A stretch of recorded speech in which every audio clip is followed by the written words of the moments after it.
À 2 pas de Paris, au bord de la Marne, je vais découvrir l'histoire d'une communauté issue du nord de l'Italie et dont l'identité demeure encore aujourd'hui très forte.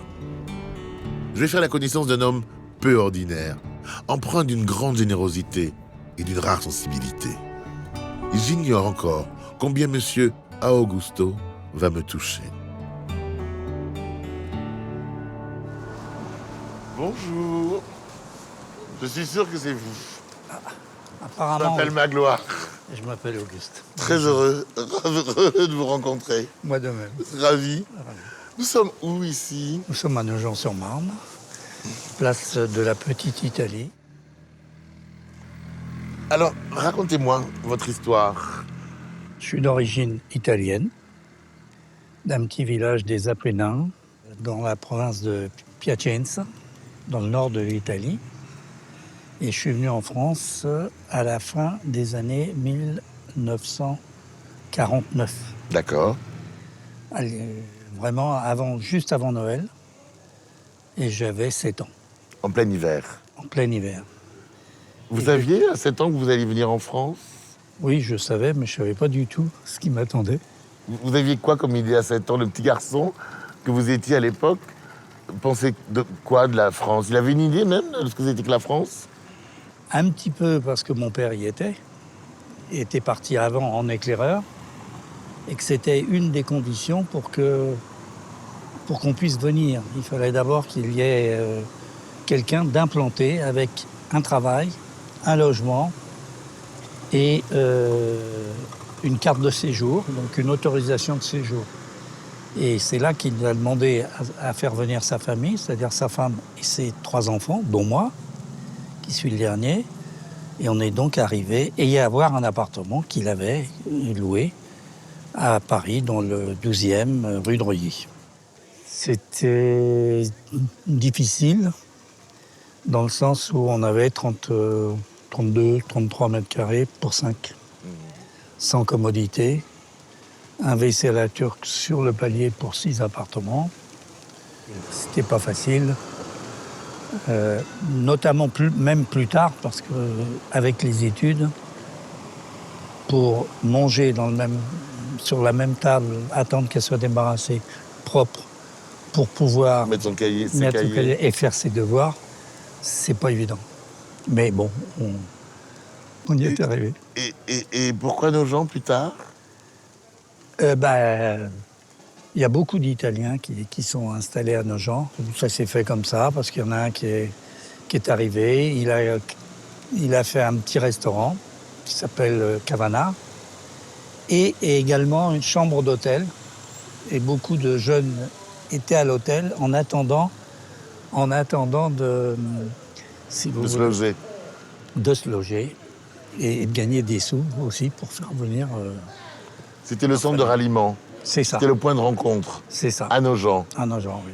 Il n'y avait pas les téléphones, mais il y avait les courriers. Puis tout le village était forcément au courant. Tu sais, à Paris, on bosse comme ici, mais en plus, on a un salaire.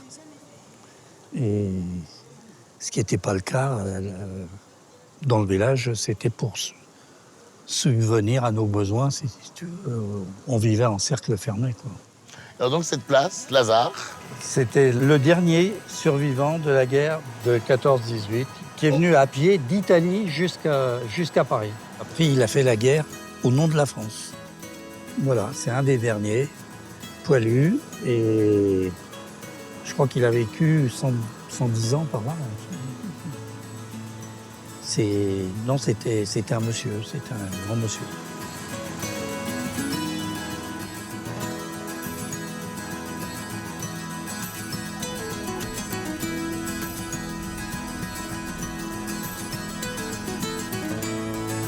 Nous sommes dans la rue Sainte-Anne. On va passer devant l'immeuble où Cavana est né. L'immeuble était quasiment à 90% rempli par des Italiens. Elle est témoin de la légendaire rue Sainte-Anne qui fut la petite Italie, le lieu où se rassemblèrent pendant un siècle les immigrants délaissant la pauvreté de leur village pour créer une communauté vivace et chaleureuse qui sut par la suite s'intégrer harmonieusement à la communauté française. Signé François Cavana, auteur, entre autres, des Rital. Qu'est-ce qui fait qu'ils sont tous arrivés, beaucoup sont venus ici à Nogent? Les familles étaient relativement nombreuses. Et quand les parents venaient à disparaître, les champs étaient partagés. Donc ça faisait des morceaux qui ne suffisaient pas à nourrir la famille. Donc il fallait partir. Et le premier qui osait partir, il emmenait les autres Il partait en éclaireur, et puis les autres arrivaient. Et il rappelait en disant... Et comme il donnait satisfaction, il dit, mais si tu as un copain de ton village qui est comme ça, tu le ramènes parce que je vois que vous êtes sérieux, je vois que vous êtes travailleur. Et ça se passait comme ça. D'ailleurs, notre village, ils sont tous partis à Paris et Nogent. Et ils sont tous dans la maçonnerie, j'entends, au niveau de nos parents. Et alors que le village à 5 km plus loin, ils sont tous partis à Milan, ils sont horlogers bijoutiers. Et puis, un village encore plus loin, ils sont à Londres à faire à monter des petits bistrots, restaurants. Entre 1900 et 1950, c'est comment ici? Il y a beaucoup de femmes à la maison, puisque les hommes travaillent et les femmes font des ménages parfois. Certaines travaillent comme plumassières. Et les fenêtres sont ouvertes et ça crie pas mal, comme en Italie, comme en appelant les enfants. On imagine Napoli, par exemple. Oui, Ivo Monta, c'est pour ça qu'il s'est appelé Ivo Monta. Parce que sa mère lui disait Ivo Monta, monte pour manger, quoi. Ouais, c'est ça. Et donc il a pris ce nom-là. Il y avait aussi un petit bistrot ici qui s'appelait chez Petit Jean, qui était italien aussi. Et les Italiens se retrouvaient, notamment le dimanche, puisque la plupart travaillaient, y compris le samedi, pour jouer aux cartes, jouer aux boules, boire un coup et danser au son de l'accordéon. Ici, par là? Ici, là pratiquement. Et là, partout, on imagine des femmes et des enfants qui courent dans tous les sens, des paniers de linge et des victuailles. Voilà.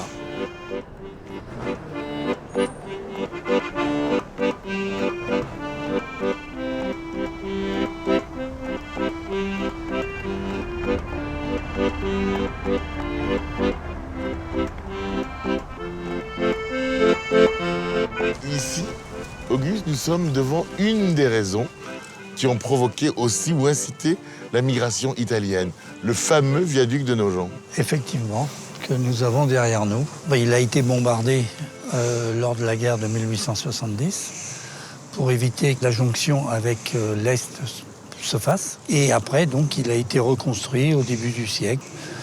Et il y avait pas mal d'ouvriers italiens et de notre région qui ont participé. À part ça, ils avaient peu de temps, les hommes.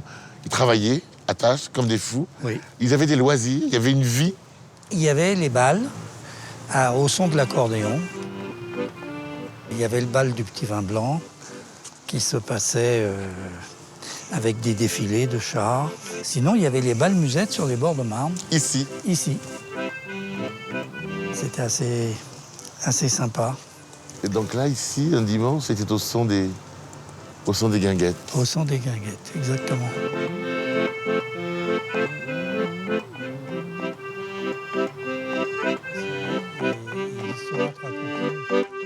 Beaucoup mieux que moi.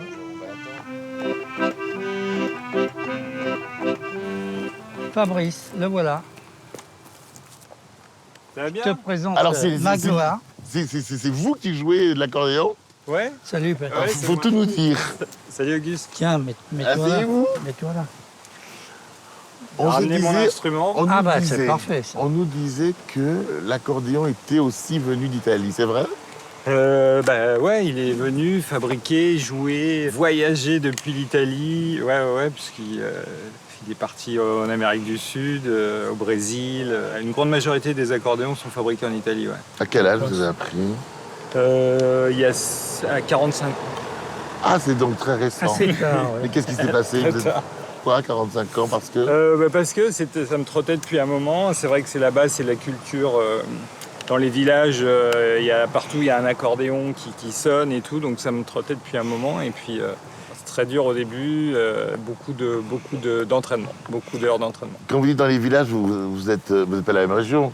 Si, on Si. est de la même commune même. La même commune, même. En Émilie-Romagne, province de Piacenza et commune de Ferrières.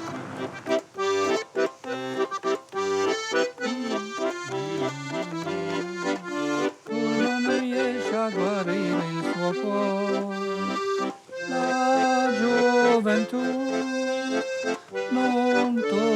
va più. Potrò scordare Piemontesina bella, sarai la sola stella che brillerà per me. Ricordi quelle sere passate al Valentino col biondo studentino che ti stringeva sul cuore.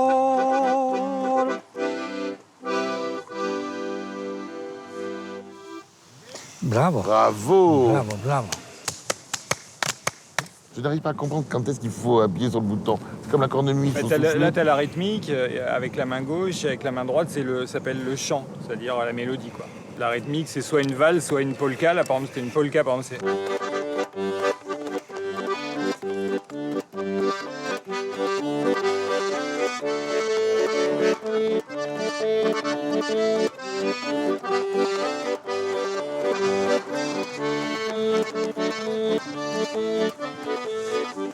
Et après, tu as les valses.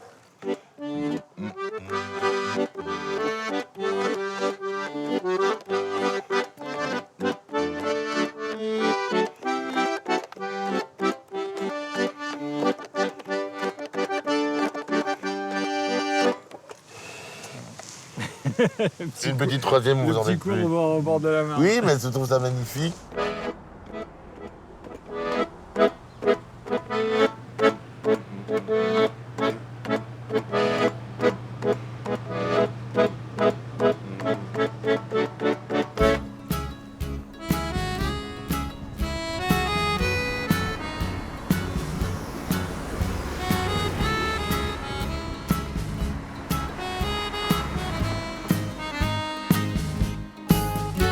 Bonjour. Très heureux. Bienvenue à l'Osteria.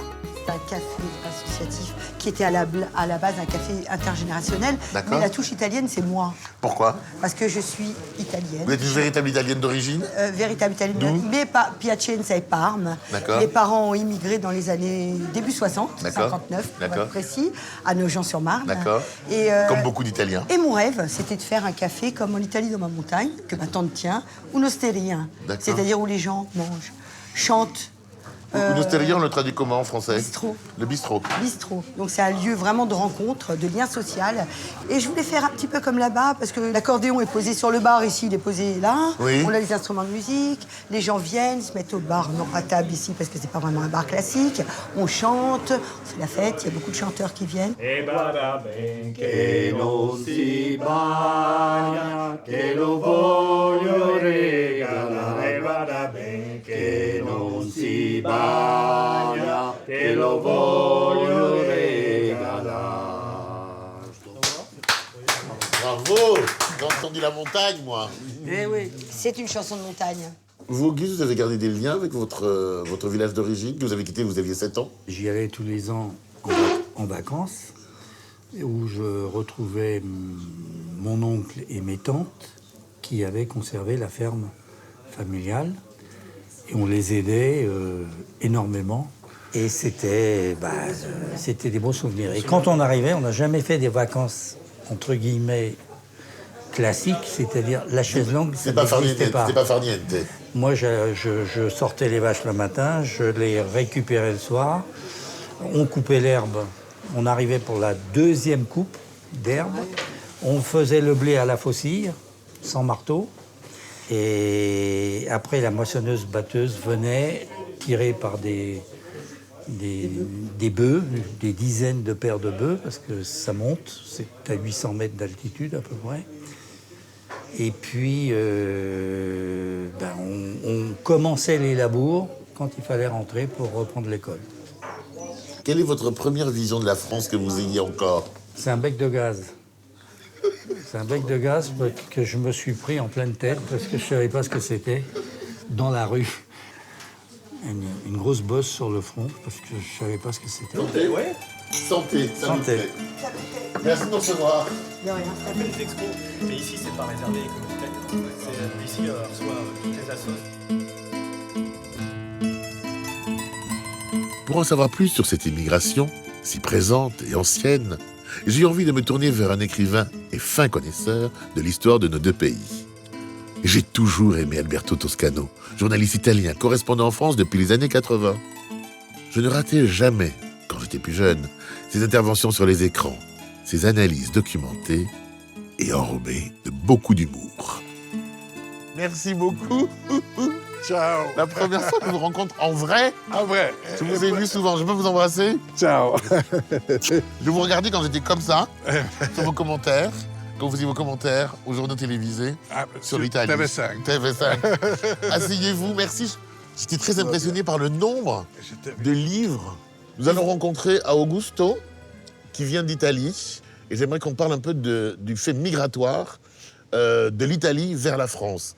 Après la révolution industrielle, à partir de 1800, 1850, l'Europe s'industrialise. Et là aussi, on fait appel d'abord aux ouvriers qualifiés, mais ensuite à une migration de masse. Exactement.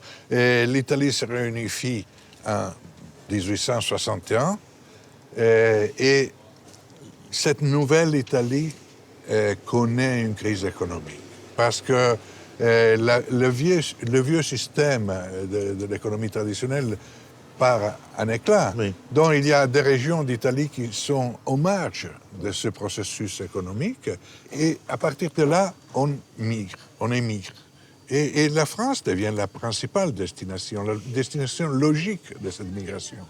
Et les choses deviennent encore plus évidentes après la Première Guerre mondiale. Au lendemain de la Première Guerre mondiale, la France a un besoin énorme de main-d'œuvre et les Italiens sont les fournisseurs de main-d'œuvre. On dit que l'Italie est la plus forte migration depuis toujours et que d'origine, il y aurait entre 4 et 5 millions d'Italiens en France. Est-ce que vous êtes d'accord avec ces chiffres-là? Les chiffres que vous citez sont des chiffres qui ne tiennent pas compte d'une immigration clandestine, une immigration non déclarée, non officielle. Et en réalité, cette immigration a existé. Alors, après la Première Guerre mondiale, il n'y avait pas besoin de migrer clandestinement en France, parce que la France avait besoin de main-d'œuvre. Donc, c'était le gouvernement lui-même, c'était les organisations patronales elles-mêmes qui organisaient ce flux de migrants italiens.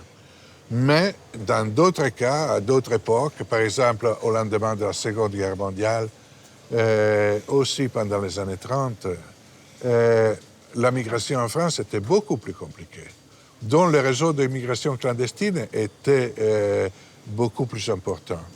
Merci de nous avoir donné les clés de cette imbrication italienne, de ce mariage quelque part italien. Merci beaucoup. Grazie. Je suis tellement heureux. Grazie molte. Au revoir. Ciao. À la prochaine. Attention. Et on se voit très bientôt. À presto. Merci beaucoup. Ciao. Ah, merci beaucoup.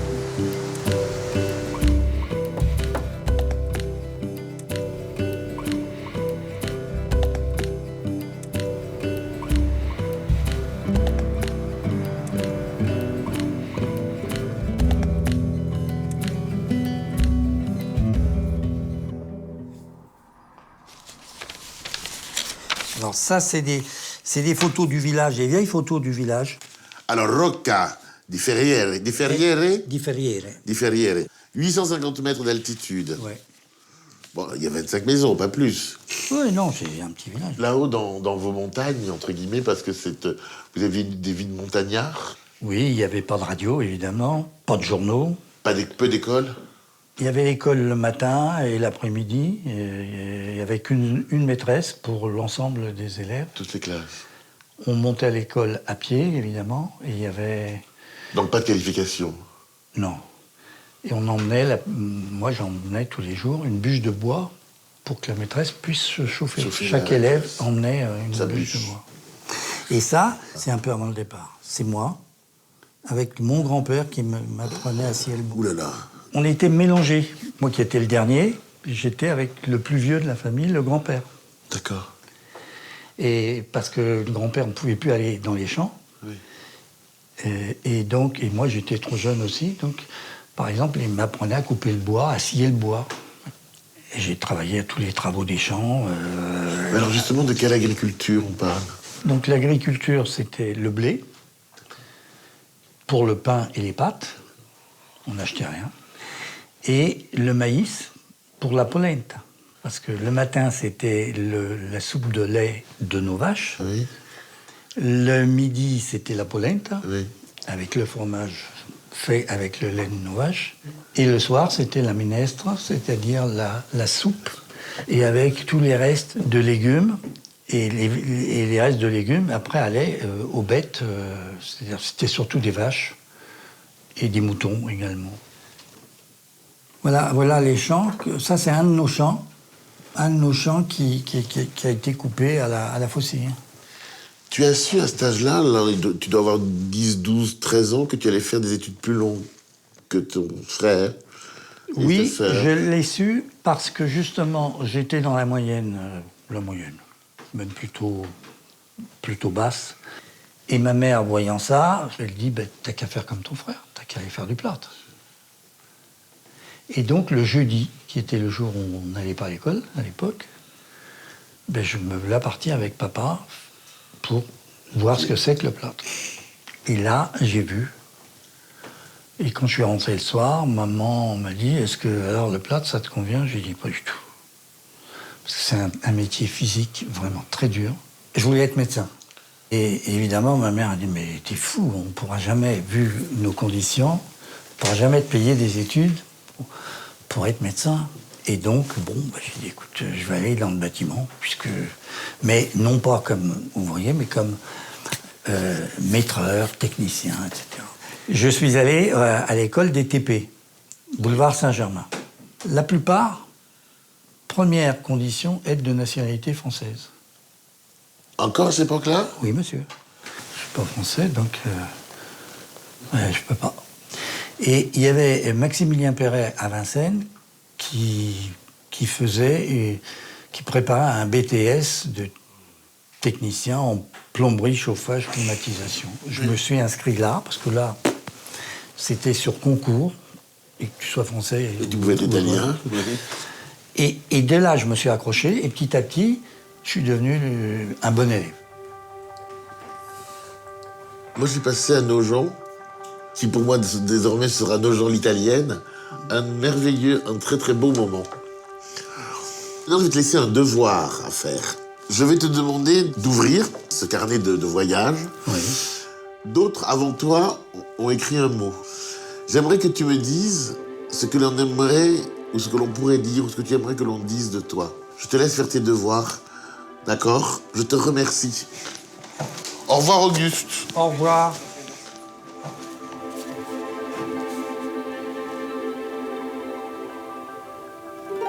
J'avais tort d'appréhender ce moment.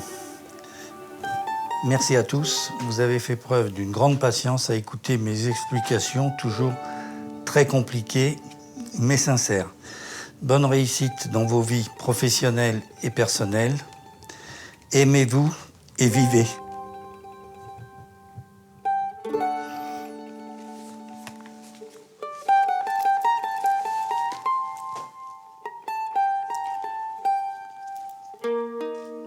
Le vivez est le dernier mot écrit par ma fille.